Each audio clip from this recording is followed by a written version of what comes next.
আরে বালাগঞ্জবাসী, মাইকের আওয়াজ যত দূরে যায় শোনেন গো মায়েরা, ভালো করে শোনেন।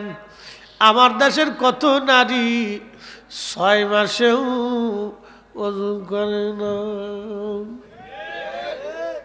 6 মাসে ওযু করে না, নামাজও পড়ে না, ওযু করে না, খালি কদ্দুর আনা কদ্দুর শোনো, কদ্দুর আনা কদ্দুর শোনো মাকে। খালি চিন্তা করে আডা মাখলে বুঝি সুন্দর হওয়া যায়, আডা মাখলে বুঝি সুন্দর হওয়া যায়। মাঝে মধ্যে দেখবেন কমিউনিটি সেন্টারে মায়ের চাইতে মায়ের মাও বালা।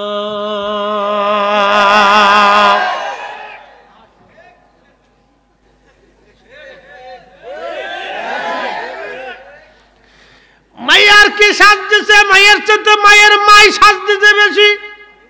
বাপরে বাপ, বুড়াকালে বেডির সাজ কত, আটা মাটা ডলতি ডলতি বেডি চিনা যায় না, বেডি না ইজলে বোঝা যায় না। বেডিদের কত নফস নষ্ট হয়ে গেছে। আস্তাগফিরুল্লাহ আল-আযীম, লা হাওলা ওয়ালা কুওয়াতা ইল্লা বিল্লাহ।